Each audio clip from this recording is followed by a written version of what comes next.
Welcome to Mosaic, Dr. Nadel. What a pleasure to have you here. Thank you. You are in charge of the American University of Jewish Studies program. Correct. And the panel that we're having tonight, the symposium, is really part of what you do. Right. Would you share with our viewers what's taking place here this evening? Oh, with pleasure. Last year at American University, we started a major all-campus-wide initiative called Voices of Terezin. We had an honors program course. We had the North American premiere of a play that was written in the camp called Smoke of Home. It had never been performed there. We had films, symposia, an exhibition in the library. And so the symposium tonight, which Ambassador Eisenstadt asked us to host in connection with Defiant Requiem at the Kennedy Center, is part of our Voices of Terezin initiative. You know, that's really amazing. What's the response of the students to this? The student response is extraordinary. Really? First of all, it's not only our own students at AU, but we've also reached out to local area high school students. Oh. When we did the play Smoke of Home, one of AU's graduate students developed a curriculum unit, taught it in a local area high school, and then all of those students came to the performance. And so we really want to reach not just our typical campus community, but far more widely, younger and older. Wow. What do you hope the people at this come away with from this panel tonight? A greater understanding? A greater understanding, but also this is almost the last chance to meet these survivors. Yeah. Another couple of years they will all be gone and we will only have them on video. Yeah. we're going to meet Vera Schiff, who wrote that book. Right. About the Hitler gave the Jews the town of Theresienstadt. Right. It's incredible when you read that. Yeah. I have to tell you, you are doing a great job. Thank you. And I'm very anxious to see and hear the panel this evening. So thank you for sharing that with us. Thank you for having me. Welcome to Mosaic, Vera Schiff and Edgar Krasse. Thank It was you. a pleasure to have you here. First of all, I have to tell you, Vera, I read your book. It was very, very moving, and it was inspirational to read. Thank you. You did a beautiful job. You both were in Theresienstadt, or Terezin, as they say. Yes.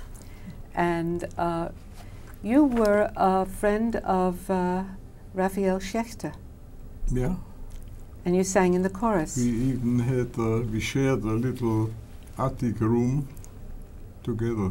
Yeah, He was very close to me. he was. Can you tell me why he chose Verdi's Requiem to sing? We were locked in and could go out only on work details with armed guard. So Schechter came, and besides his musical talent, I think he was a psychologist without a degree. He assessed immediately that the way we live, locked up, a prison mentality may sink in, which would deprive us of positive thinking, without which there's no hope to be retained. And so he encouraged the men, after they finished their day's work, to come to the basements and encouraged them to sing. He got in his mind, he transformed this Mass for the dead, which Requiem is, into a Mass for the dead Nazis. And that was a driving force he couldn't resist. Yeah, that was. I think it was read in your book that they said that they couldn't. They could sing to the Nazis what they couldn't say to them. If you have had the privilege to attend, and it wasn't easy to get to this concert because everybody wanted to attend, no matter what it was, not only concert, discussions, debates.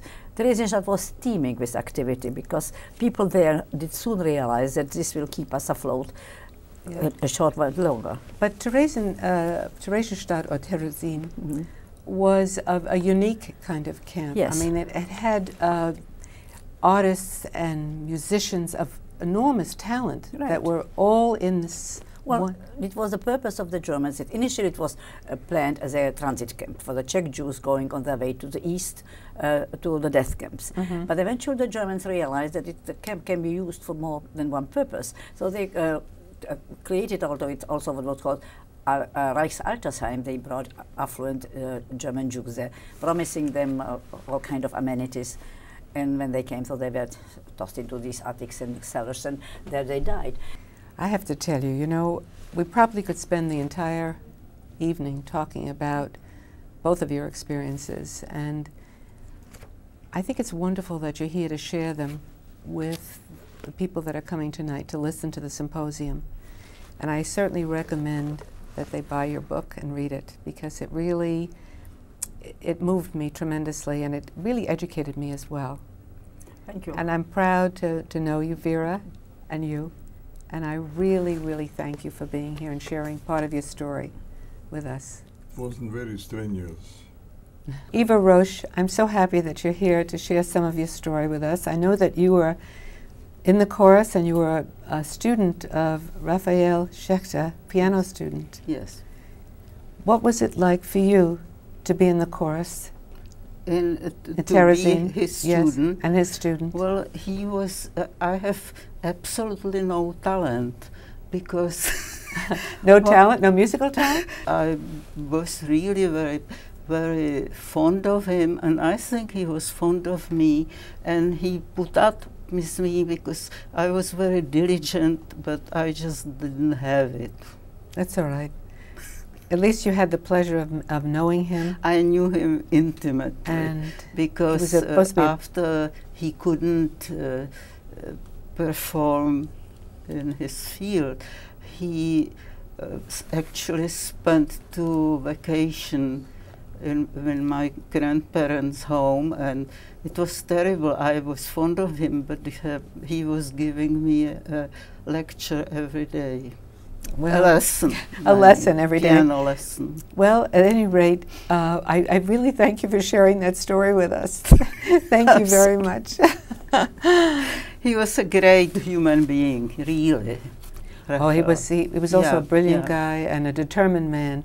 Yes. And the fact that he had the Requiem, Verdi's Requiem, and he forced that to be sung there Yeah, he made a was very very big patient. difference. I sang in the Requiem, I sang second voice, but as I said, in 2 or 3 places he looked at me, because I would go with the first voice. You have a wonderful sense of humor. I'm Thank sorry. you. Welcome to Mosaic, Dr. Monk and Dr. Coleman. It's a pleasure to have both of you here.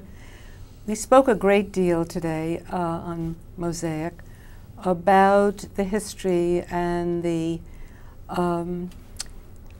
act of concern and awareness of what happened at Theresienstadt. Both of you are intimately involved. You're the director of the Theresienstadt, or the Terezin Memorial, am I correct? Yeah. Would you share why it's important to maintain this memorial and what you hope will happen with it? It seems to me that it is important to keep simply the place, to take care about the sites, about the buildings, different spaces, and of course to prepare the exhibitions which can explain to visitors what happened there.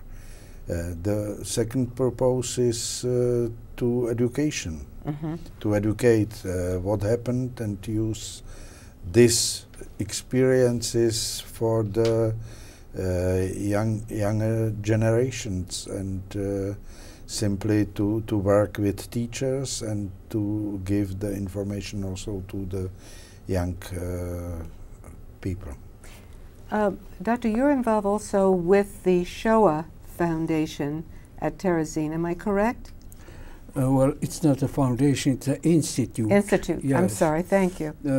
It was on the proposal of a special commission, and I was in chair of that commission. And it was not at first acceptable for the other 46 countries who has been present at the conference last year. And so on the plenary meeting of that 46 ambassadors, I had to push it through, and I succeeded with that. So I was at the beginning of the institute, but it had already not. It would already not started. It started then from the 1st of January this year. Mm-hmm. I was talking earlier about the fact that Theresienstadt or Terezin was an unusual concentration camp. They had artists and musicians and lectures and culture, and it was a propaganda camp, that's true. But there must be an enormous amount of artifacts that were left, art and... Yes, but in the same time there was big rate of mortality. Oh yes. And people suffered, and many people died there without being included in some transport, simply because starvation. The conditions were so bad that it was not possible for some people to survive. Yeah. So